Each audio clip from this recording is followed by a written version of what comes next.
Alright, it's time to review Paper Mache Dream Balloon, the all-acoustic album from King Gizzard and the Lizard Wizard. So, seeing as they didn't use any, electronic stuff on this, I should probably not even use my laptop to record, so we're just gonna cut that out. And, we probably don't need all these lights in here. I'm just gonna give me one moment here, gonna turn those off. Nobody needs that, and I don't need this lighting rig as well. That's much better. And who even needs to film with cameras anymore? We're just gonna turn that off while we're at it. Let's just click right.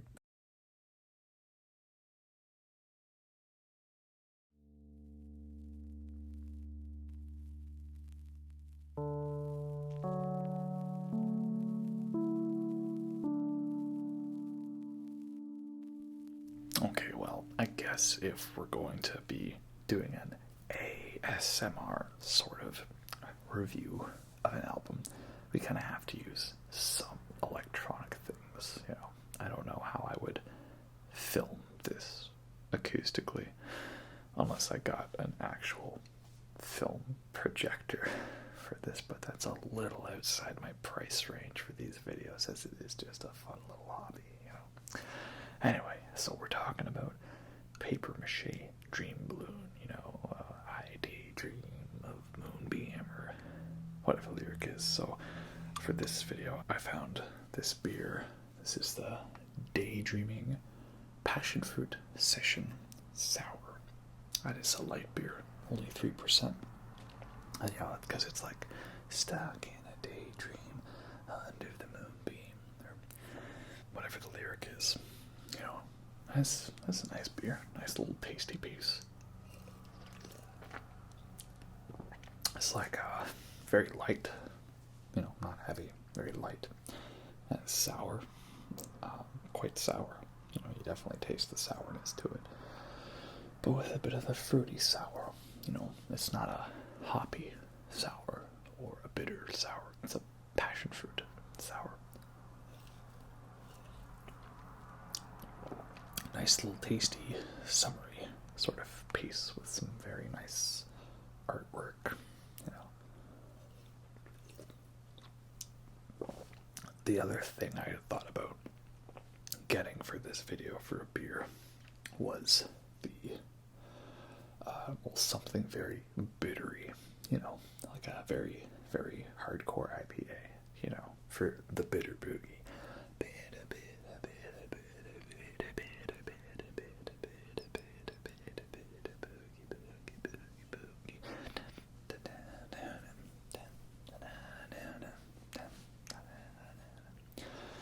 Sorry, don't mind me. Sometimes I can get really into my music. I am the type of person that is never afraid to publicly air guitar, because that's just who I am. So, today's album is Paper Mache Dream Balloon. I have that for you right here. Paper Mache Dream Balloon. So, like I've probably said before, the whole thing I love about King Gizzard and the Lizard Wizard is they try to give every album its own kind of concept or style or a sound or some kind of overall thematicness to the album to kind of separate from the others, right? Whether it's a very garage rock heavy album like 12 Bar Bruise, a western audiobook like Eyes Like the Sky, a B-sides album like Oddments, or an album where it's all 4 parts, 4 songs of equal lengths, hence making each song a quarter of the album. And so the concept with Paper Mache Dream Balloon is that it's an all-acoustic album. They didn't want to use any electronic instruments or electric instruments, so there's no electric guitar, only acoustic. And there's lots of, stuff like a woodwind instruments. Wow, I can't talk. Like flute, right? There's flutes on this album, right? To get all your Jethro Tull needs. And, no electronic drums, just regular acoustic drums and like upright bass. It's a very folky sounding album. And it's kind of represented by this album art. It's like all like fun, like a Comic Sans style King Gizzard and the Lizard Wizard. And look, there's all these fun little figures of the band, and this dude's all like, yeah, let's hang out. Right? Saw this video that was like, each King Gizzard album portrayed by SpongeBob. And of course, the clip they used for this was SpongeBob singing the campfire song. Let's sing around our campfire song. Right? Our CAMPFIRESONG song. And then Patrick's like, oh, CAMPFIRESONG song. Right? Yeah. So, and then on the back, a very psychedelically stylized photo of the band with all the daydreaming stars and stuff, right? So, this is a album that, for most people, this is like their number one all-time favorite King Gizzard album. Like, I've seen so many comments on different websites of people being like, oh, number one King Gizzard album, Paper Mache, Dream Blue, easily, absolutely, no contest. And like, this is a masterpiece album, and people love the sound to it, and absolutely hands down, right? And it's not my number one album, sorry to say, but if you've been paying attention to the style of King Gizzard that I like and the type of music I listen to, I like the heavier stuff, right?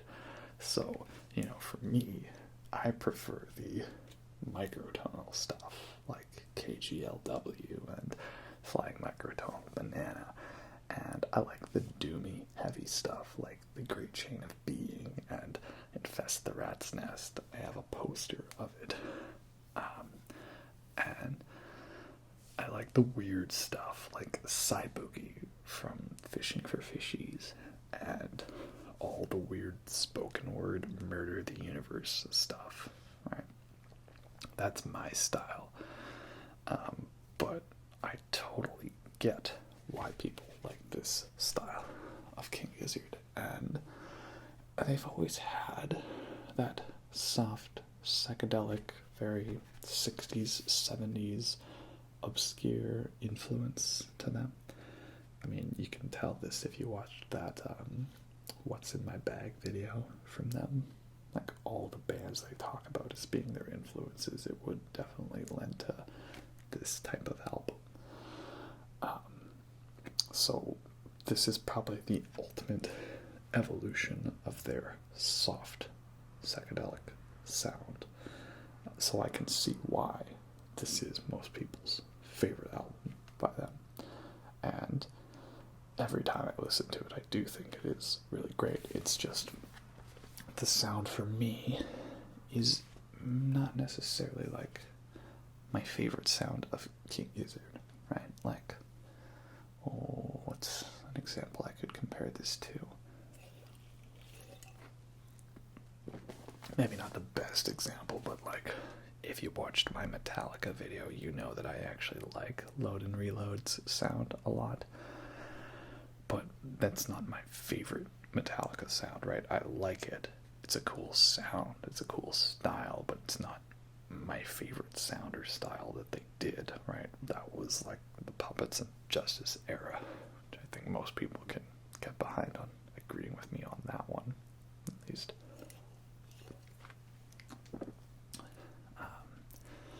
Yeah, bands, they go through phases, and they have different sounds and styles to them, and they come up with different things, and it's a cool sound. It's not my personal favorite, but I get why people like this sound. It's a very good one. This is a very, very well-made album. And the flute on this album is so good.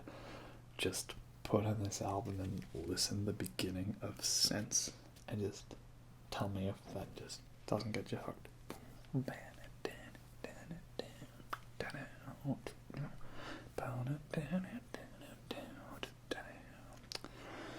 So yeah, great album, great sound, great style to it. Let's get to the inner sleeve now. Got the lyrics on here, and this is where the fun contrast of this album comes in. The dichotomy, the disconnect of sorts. That is that all of these songs are very simple, folky, fun songs, but so many of these lyrics are like real dark and morbid, and lyrically it might be one of their most darkest albums. Like, let's just start at the beginning. Let's read the opening lyrics of Sense. It's in vogue to be feckless when it comes to the mother taking care of us. I know it's so conventional, but it doesn't make no sense at all. But in fact, it's a pattern. Everything I hear will always make me ashen. I know it's recognizable, but it don't make no sense at all. And then you start getting into like stuff like cold cadaver. Well, you know, dark and cold outside my front window. I can hear her say from 2 miles away, this can't be over, can't be over. Heard her before, knocking at my front door. I said, what's the problem? She said, it's the cold cadaver, cold cadaver. And then, NGRI, bloodstain. And I'm pretty sure it's meant to be that NGRI stands for not guilty, reason, insane, right? You know, plead insanity, right? NGRI, mundane, bloodstain. NGRI in my brain, keep it clean, bloodstain. I awoke from my slumber. I was dreaming about a flood, covered in my blood. Now my pits are getting sweaty. It's like a sign I've gotta go back to where I know. Suffer endlessly, forever giving into. I'm like, oh, that's actually pretty morbid. A lot of the songs are like this, right? There's like this underlying morbidness to it, which I think it's cool. You know, I listen to lots of Porcupine Tree, and there's a lot of that style to Porcupine Tree where like some of the songs might be very poppy, catchy sounding, like This Is No Rehearsal from the album Stupid Dream.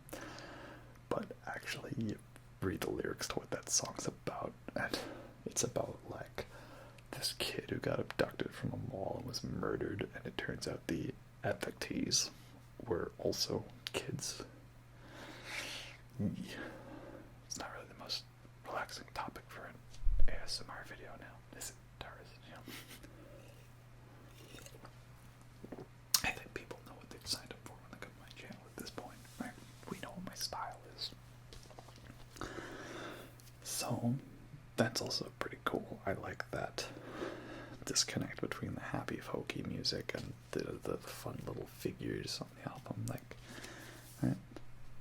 You know, I look at this, they're all like happy hanging out, and it looks like Cookie Dog 69 is gonna tell everyone a fun story, and Stu's like, yeah, let's jam along to some tunes. Right? But then, like, time equals money. I know when my gums start bleeding and pissing over my teeth that I'm gotta say, why is time my money? 'Cause it sounds funny to give me so much time and no money nearby. Alright. So, yeah. It's like some lovely clarinet, double bass, electric bass, violin, sitar on it. Yeah. Here, I'll show you the record for this one. This is from the ATO website. So this is orange vinyl. Lovely orange for you. Side B and side A. And to my knowledge, ATO was originally like the main website if you wanted to order King Gizzard albums in North America. But lately they've come out with the Gizverse website, which I think that's the one you should be using if you want to order King Gizzard vinyls in North America. Normally I ordered from ATO, at least for most of these releases, like this one. Some of the stuff as well, they have the flightless pressings on there, because like most of my early King Gizzard albums, like 12 Bar Brews and Eyes Like the Sky, I ordered through ATO, and they had the flightless version. But for some of the newer releases, I ordered just straight from flightless, because they had specific styles of albums I wanted, even though I was, ordering directly from Australia, which, Australia to Canada, it's a bit of a journey.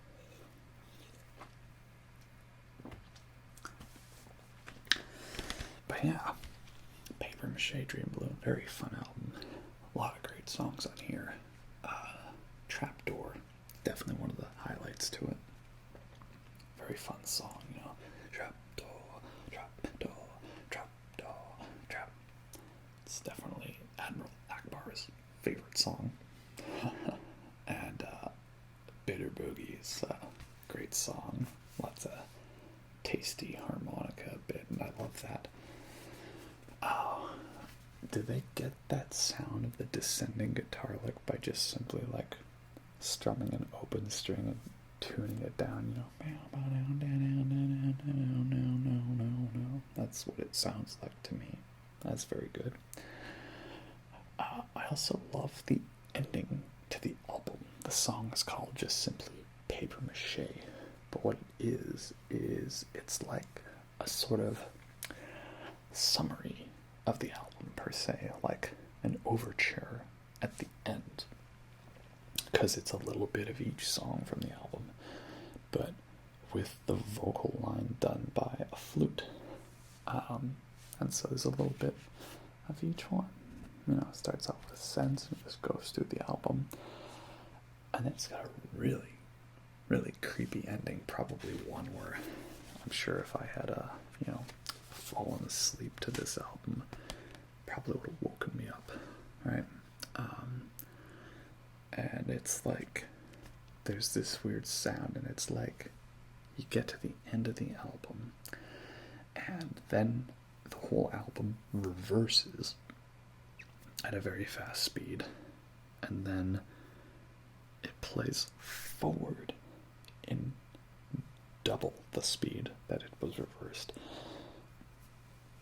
Then it goes backwards even faster, and then there's like this weird explosion sound. I don't know what it's supposed to be, but it's a very spooky way to end the album. Very ominous, and I think it just highlights the low-key ominousness that is on this album. Even if it is all fun, happy, acoustic stuff, there's a lot of darkness to it. So, that's Paper Mache Dream Balloon. Again, it's definitely a favorite album of many people, not my personal favorite. because most of what I like is the heavier stuff, right? The more in-your-face stuff. But, you know, we'll see. I mean, obviously the timeline for when I release these videos compared to when I film them is going to be a bit odd.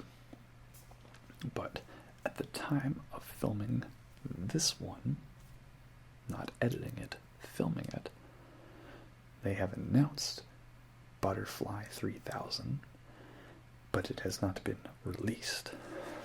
So, who knows what that one's gonna be like, you know? We'll see.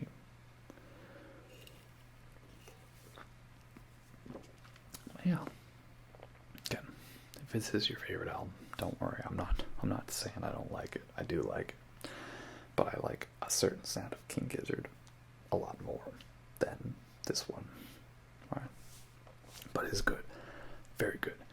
If you want your, you know, tribute to the Kinks, we are the Village Green Preservation Society. This is where it's at.